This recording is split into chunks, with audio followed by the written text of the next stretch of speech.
Memori kerja merupakan sebuah konsep model memori yang saat ini banyak digunakan oleh ilmuwan psikologi kognitif. 4, 3, 2, 1, mulai. Kita akan berbicara tentang memori kerja. Memori kerja merupakan sebuah konsep model memori yang saat ini banyak digunakan oleh ilmuwan psikologi kognitif. Cukup komprehensif, membahas banyak aspek. Awalnya hanya ada 3 komponen dalam memori kerja: visual spatial sketchpad, phonological loop, dan central executive. Tetapi kini ada satu komponen baru, namanya adalah episodic buffer.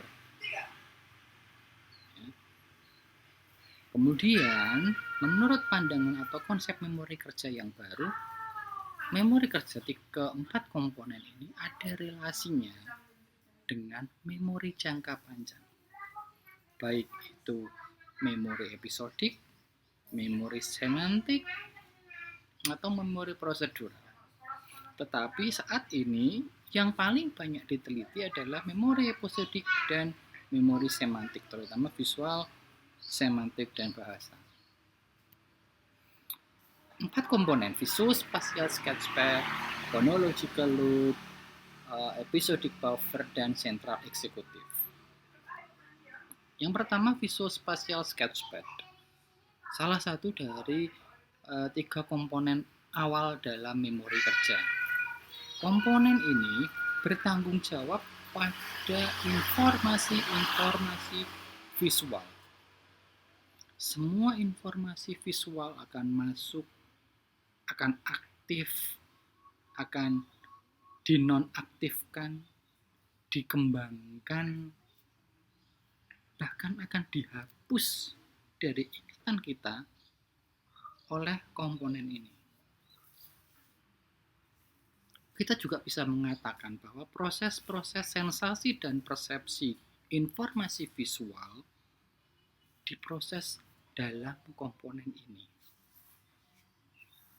Selain informasi visual, komponen ini pun juga membahas atau memproses kode-kode spasial. Maksudnya gimana? Contoh sederhananya adalah pada mind mapping atau pemetaan yang ada dalam pemikiran teman-teman. Mungkin kita sering mau pergi ke suatu tempat, dari rumah mau ke kampus atau dari kos mau ke kampus. Kita akan membayangkan rute dari rumah atau dari kos ke kampus. Nah, bayangan rute itu adalah proses aplikasi dari mind mapping.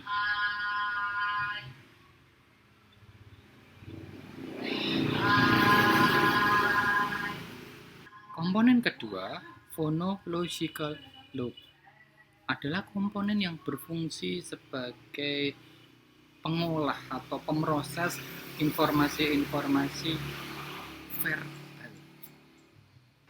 Kode verbal dalam proses encoding merupakan metode penyimpanan informasi yang paling dominan di sistem informasi menurut memori kerja. Jadi ingatan-ingatan kita itu akan disimpan di dalam sistem penyimpanan itu dalam bentuk kode. Dan kode yang paling banyak digunakan adalah kode-kode verbal. Tahukah teman-teman kenapa tes memori kata itu cenderung sulit bagi normal people, orang-orang normal? Karena apa? Karena tes memori kata disajikan dalam bentuk visual, yang mana ini seharusnya diproses dalam komponen visual spatial sketchpad. Namun, stimulus visual ini tadi, tes-tes memori yang bentuknya kata-kata ini tadi, tulisan-tulisan tadi, akan diproses oleh sistem auditori ternyata. Jadi informasi ini diproses masuk di dalam visual spatial sketchpad, kemudian dia akan decoding oleh phonological loop dalam bentuk kode verbal.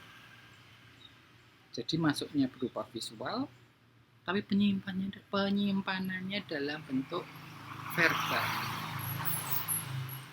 Kenapa bisa seperti itu? Itu phonological loop. Aspek-aspek fonologis, salah satunya adalah kata-kata. Penggunaan bahasa itu sangat lekat atau melibatkan aspek fonologis kita.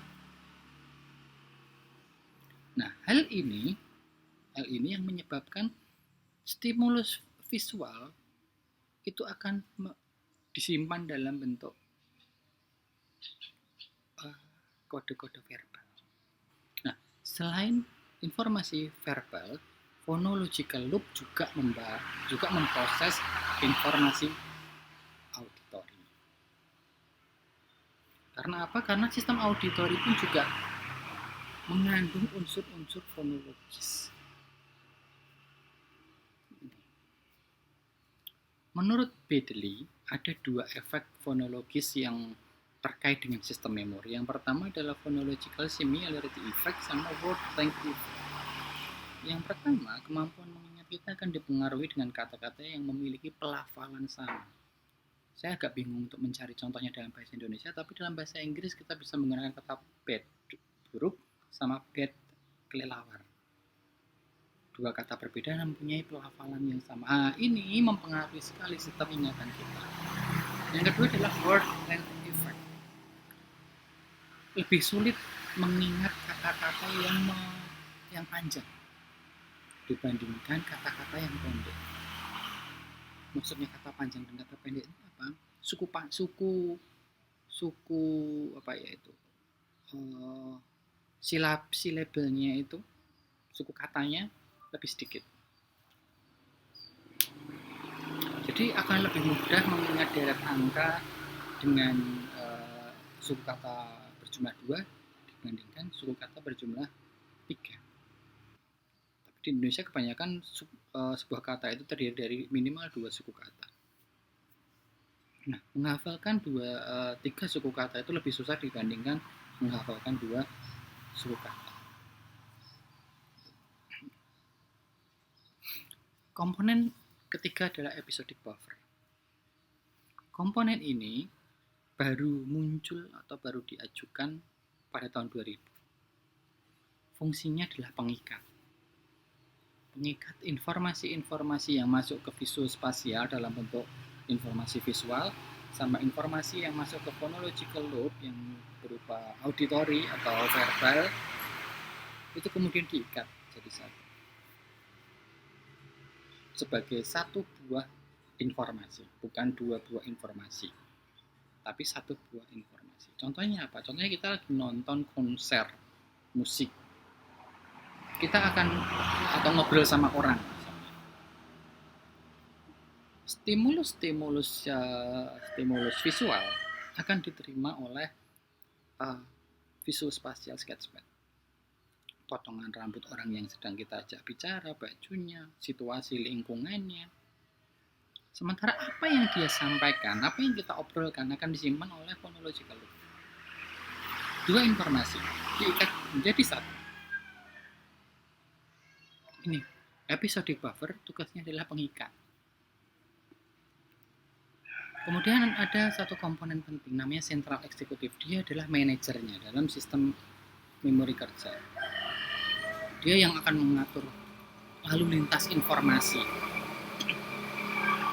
Dia yang akan memutuskan, oh ini informasi diikat, oh ini informasi langsung disimpan dalam memori jangka panjang, oh ini informasi ternyata nggak penting, nggak relevan buat kita, buang. Dia yang akan memutuskan. Nah, proses atensi ada di dalam komponen. Nah, tentang pemahaman memori kerja. Memori kerja itu tidak ada hubungannya dengan organ-organ tertentu di dalam sistem syaraf. Memori kerja adalah konsep teoritis, bukan penggambaran organ tubuh di dalam sistem syaraf kita. Hanya konsep teoritis.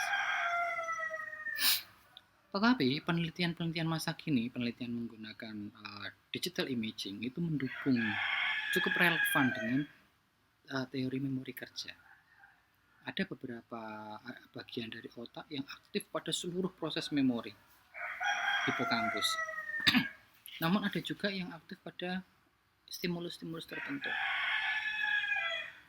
Ketika stimulus visual yang aktif adalah korteks visual dan lobus occipital.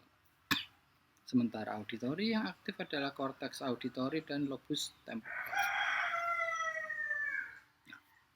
Namun sekali lagi, memori kerja bukan tentang organ-organ tubuh atau organ sistem syaraf. Dia hanyalah konsep teori.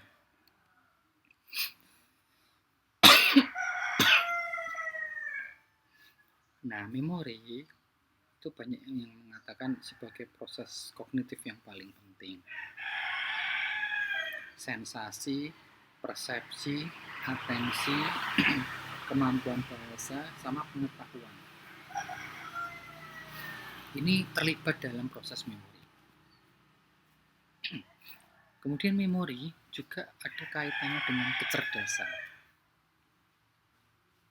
Seperti yang teman-teman tahu, ada dua jenis kecerdasan. Kecerdasan yang crystallized sama yang fluid intelligence.